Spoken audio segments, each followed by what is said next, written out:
kematian Yesus di kayu salib. Nah, kalau berbicara kematian Yesus, itu berbicara tentang darah yang tertumpah. Saudara, ketika orang Israel ada di Mesir, Tuhan berfirman kepada Musa, dan Tuhan menyampaikan pesan supaya mengoles darah di kedua tiang pintu rumah-rumah orang Israel, karena Tuhan berkata malam ini dia akan melewati seluruh tanah Mesir. Darah itu menjadi tanda bagimu. Kalau ada darah di rumah-rumah itu, maka tidak ada kematian, saudara.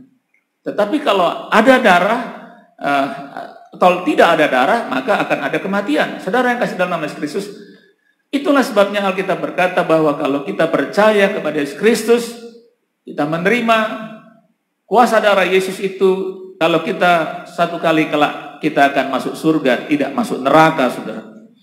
Nah, saudaraku, jika darah domba, darah binatang berkuasa pada zaman itu, Alkitab berkata dalam Ibrani pasal 9 ayat 13 sampai 14. Ibrani 9 ayat 13 sampai 14, sebab jika darah domba jantan dan darah dikatakan lembu jantan dan percikan abu lembu muda menguduskan mereka yang najis, sehingga mereka disucikan secara lahiriah. Jadi ini perjanjian lama, begitulah dia, saudaraku. Di perjanjian baru dikatakan betapa lebihnya darah Kristus yang oleh Roh Kudus, ya saudaraku, yang dikatakan kekal, saudara, dikatakan persembahkan dirinya sendiri kepada Allah, sehingga sebagai persembahan yang tak bercacat, akan menyucikan hati nurani kita dari perbuatan yang sia-sia, supaya kita dapat beribadah kepada Allah. Nah, saudaraku, darah inilah, saudaraku, darah Yesus inilah yang menjadi kita bisa berhubungan kembali dengan Tuhan, saudara. Saudara, itulah sebabnya kita bersyukur, saudaraku, kita mengenal Yesus sebagai Tuhan dan Juru Selamat pribadi kita. Sementara di luar sana, saudaraku, ada begitu banyak orang, ada 7 miliar orang di dunia ini, saudaraku. Dan mereka belum menerima darah itu, bahkan menolak kuasa darah Yesus itu, saudaraku. Nah, saudara, termasuk yang meninggal karena COVID-19 ini, saudara. Ada begitu banyak orang sudah meninggal. Dan, saudaraku, setan menghendaki itu. Orang-orang yang mati karena COVID-19 itu, setan menghendaki itu, supaya mereka tidak mendengar Injil dan mereka tidak mengalami kasih karunia Tuhan. Nah, saudaraku, sebelum kita masuk lebih lanjut dalam pelajaran hari ini, mari persiapkan, khususnya saudara-saudara yang di rumah, persiapkan alat tulis saudara untuk mencatat pelajaran tentang kuasa darah Yesus lanjutannya, saudaraku. Yang pertama, saudaraku, yang pertama, apa akibat atau katakanlah penebusan melalui darah Yesus itu? Yang pertama, penebusan darah Yesus membuat kita, membuat Anda, membuat saudara didamaikan dengan Allah. Jadi yang pertama, saudaraku, penebusan itu membuat kita didamaikan dengan Allah. Karena sebelum kita menerima Yesus, kita itu seteru, bermusuhan dengan Allah. Kita lihat dalam buku Kolose, saudaraku, Kolose 1 ayat 20. Saudaraku, surat yang diilhami Roh Kudus dituliskan oleh Rasul Paulus, dikirimkan kepada gereja di kota Kolose, dan inilah firman Tuhan berkata, dan oleh dialah ia memperdamaikan segala sesuatu dengan dirinya, baik yang ada di bumi maupun yang ada di sorga, sesudah ia mengadakan darah salib Kristus. Saudaraku, perhatikan kata pendamaian, didamaikan. Saudara, kalau bicara didamaikan, saya ingat masa saya remaja, masa saya bertumbuh, masa saya umur 17-an, di mana mungkin di antara kita semua punya pengalaman yang sama, yaitu punya musuh, saudara. Jadi saya punya musuh, dan musuhnya banyak, saudaraku. Kalau lebih dari satu itu banyak, saudara. Dan itu bermusuhan itu bertahun-tahun, saudara. Saya lupa tahunnya, tapi itu bertahun-tahun. Dan kalau itu ada acara, kami berlaku seperti orang munafik, saudara.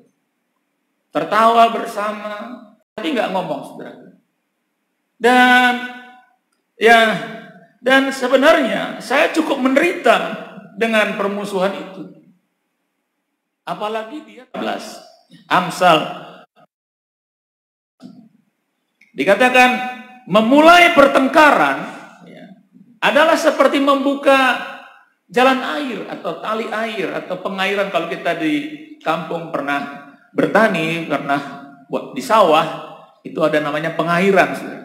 Nah, kalau itu terbuka lebar, saudaraku, susah sekali untuk menahannya lagi dengan tanah yang baru menutupnya, saudaraku. Nah, kita berkata, memulai pertengkaran adalah seperti membuka jalan air. Jadi, undurlah sebelum perbantahan mulai. Nah, kalau itu, saudaraku, makanya kita perlu mengerti, saudaraku. Terkadang kita salahkan setan, kita salahkan iblis, padahal iblisnya ada dalam diri kita yang kita nggak bisa menguasai diri. Kita berperang, saudaraku, melalui WhatsApp, melalui apa saja, saudaraku. Dan saudara yang kasih dalam nama Kristus, itu buruk. Saudara, saya mau beritahu kepada kita semua, ya, ini kaitannya dengan didamaikan atau mendamaikan atau perdamaian, saudaraku. Allah mendamaikan kita, saudaraku, dengan kematian Yesus Kristus itu. Harus kita sadari dengan sungguh-sungguh bahwa ketika Allah mendamaikan diri kita dengan itu, ada korban di sana.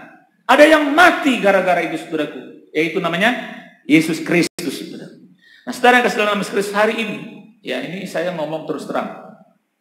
Ada banyak orang Kristen, anak Tuhan, bahkan yang bergelar pendeta. Sampai hari ini saya tahu mereka tidak omongan.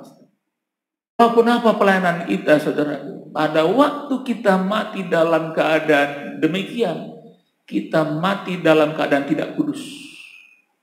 Oleh karena itu, saudaraku, kita harus mengingat apa kata firman Tuhan dalam Kolose pasal 1 ayat 22 sampai 23. Dikatakan sekarang, dikatakan diperdamaikannya di dalam tubuh jasmani Kristus, dan oleh kematiannya untuk menempatkan kamu kudus dan tak bercacat, dan dikatakan kemudian dan tak bercacat di hadapannya. Sebab itu, ayat 23, kamu harus bertekun dalam iman, tetap teguh dan tidak bergoncang, dan jangan mau digeser dari pengharapan Injil yang telah kamu dengar dan telah dikabarkan di seluruh alam di bawah langit, dan yang aku ini Paulus telah menjadi pelayannya. Saudara, luar biasa. Kita, ya, terus bertekun dalam iman, ya, tidak bergoncang, saudaraku. Pengharapan akan Injil, pengharapan akan keselamatan. Yang kedua, saudara, kuasa darah Yesus menghapus total dosa kita. Ingat, kata total berarti ada kata parsial. Total artinya seluruh, parsial artinya sebagian. Saudara, saya mau bercerita tentang ilustrasi sedikit. Dicuci bercampur dengan pakaian yang berwarna. Waktu itu warna merah. Waduh, saudara, kalau itu pakaian lama, tidak terlalu persoalan bagi saya untuk membuang. Tapi ini masih baru dan karena nggak bayar, saya ambil banyak-banyak. Namanya material sendiri, saudara. Tetap tidak hilang seluruhnya. Aduh, saudaraku, sampai hari ini pakaian itu tidak pernah saya pakai lagi karena bernoda. Saudara, dia tidak mampu membersihkan dengan total.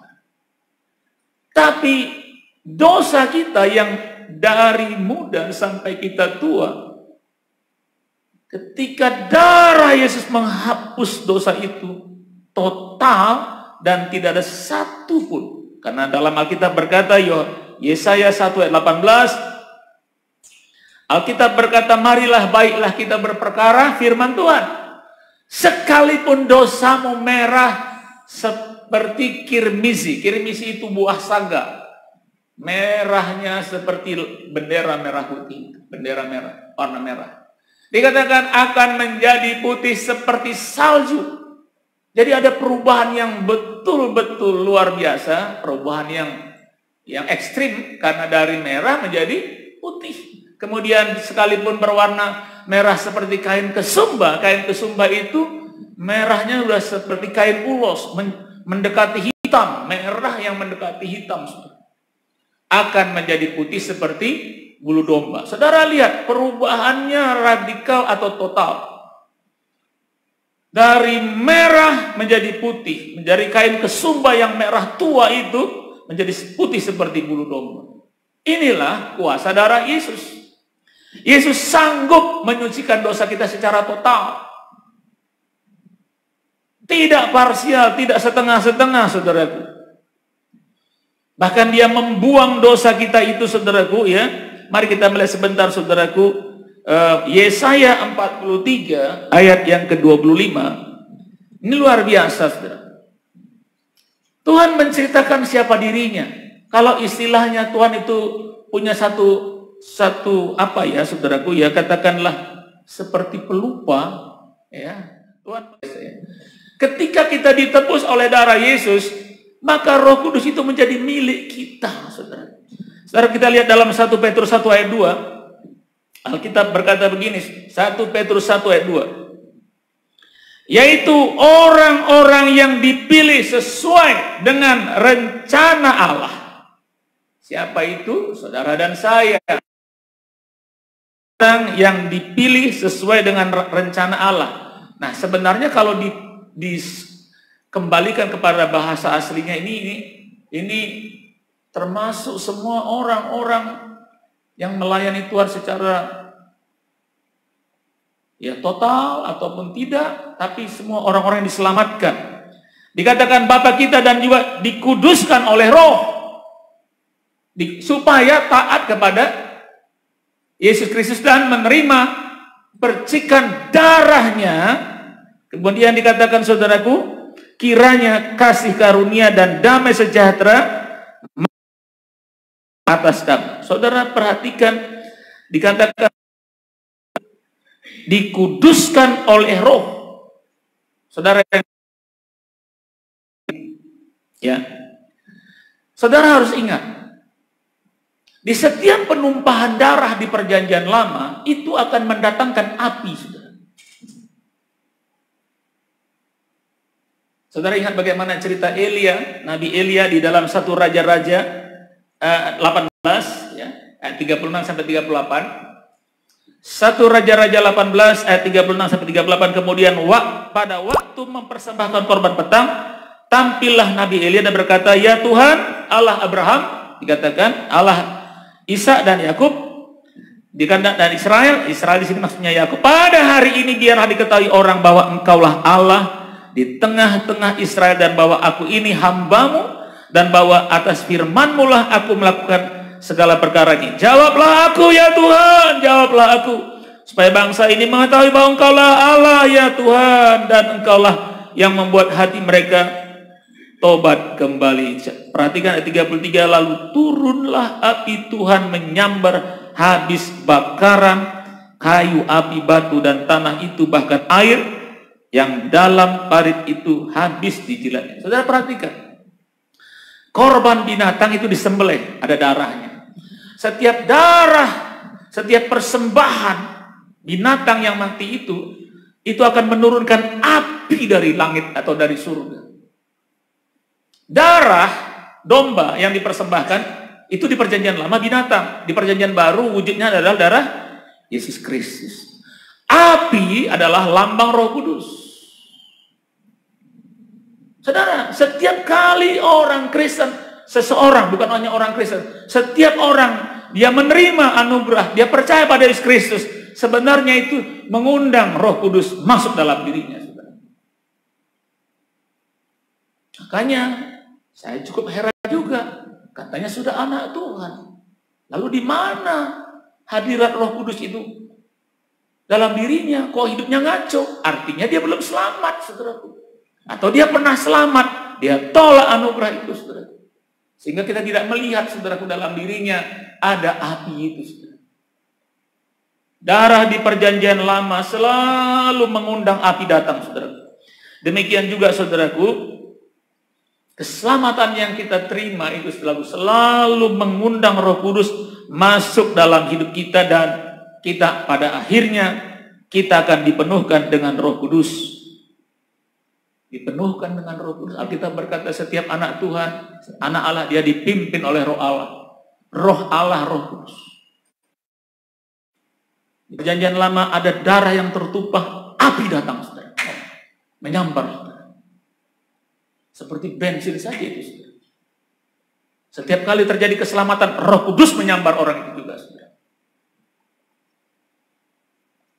Itulah sebabnya kalau ada orang katanya dia orang Kristen tapi nggak penuh dengan Roh Kudus, saya masih meragukan keselamatan jiwanya, saudara. Nah, saudara yang kasih dalam nama Yesus Kristus, ayat yang terakhir saudaraku, 1 Korintus 3:16, Alkitab berkata, tidak tahukah kamu bahwa kamu adalah bait Allah dan roh Allah, bahwa roh Allah diam di dalam kita. Nah, satu bukti di Perjanjian Baru, ketika kita diselamatkan, ketika kita menerima Yesus Kristus sebagai Tuhan dan Juru Selamat kita, Roh Kudus diam di dalam diri kita, saudaraku, dan Dia menyertai kita. Kita berkata, selamat.